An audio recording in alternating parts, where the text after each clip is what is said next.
So what's up mga ka-acid, dito naman si Cardo Talisay.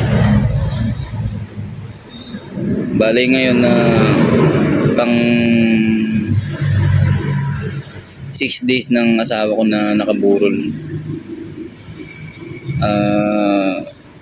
Bale yung nakaraan na dumating yung mga magulang niya. Pinauwi natin ng mula rito sa Zambales, mula Mindanao papuntang Zambales. Pinauwi natin dito para makita yung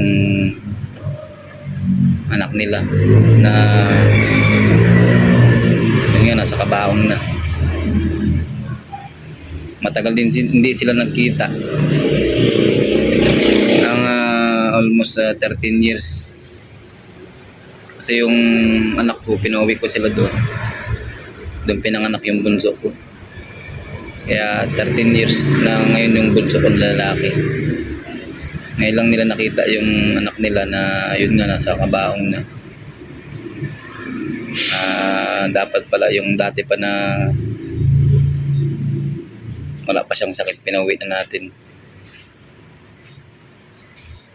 sila dito.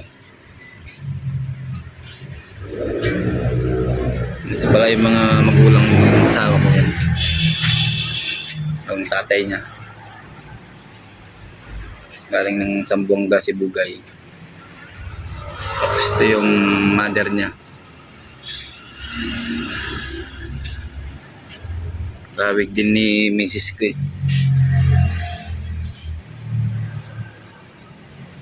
Hindi, yun doon si Mrs. ko sa loob.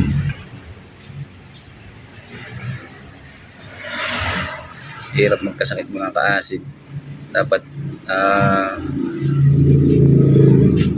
ano talaga agad, ma-detect talaga yung sakit para magamot agad ng maigi. Kasi mahirap kung hindi ma-detect. Hindi rin. Alam ko naman talaga hindi natin hawak ang buhay natin. Hindi natin hawak. Si Lord lang nakakalam kung kailan tayo mawawala dito sa mundo.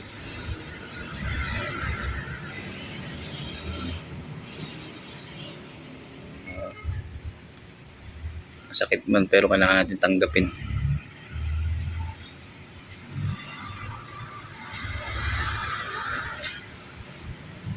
Bali punta natin yung labi ng asawa ko.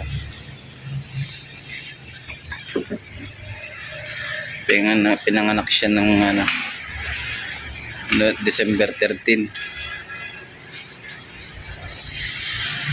Bali mag-birthday na nga siya eh. Itong December 13 December na ngayon.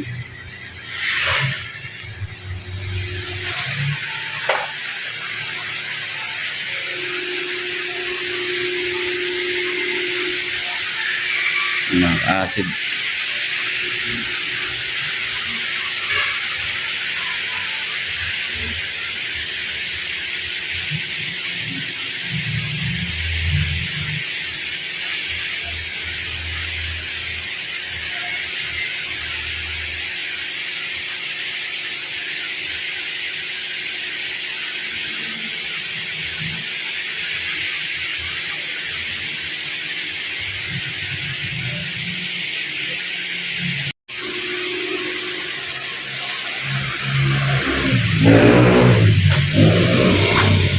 Parang siyang buhay mga ka-acid.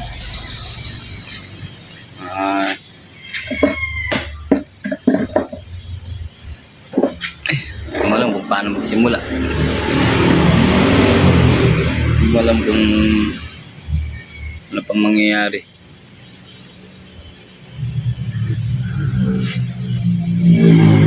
Wala naman tayo magawa kundi labanan itong mga hamon ng buhay dito sa mundo.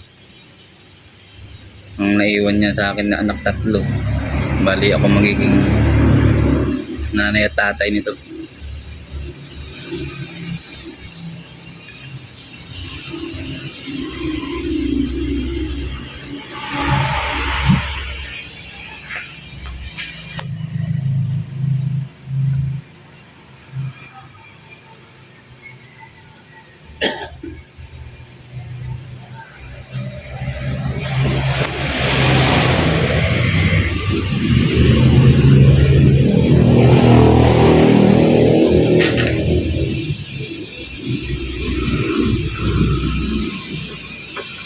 Balik yun, alas 2 na ng tanghali.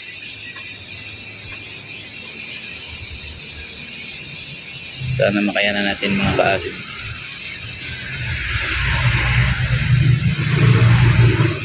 Ingat kayo lagi mga kaasid.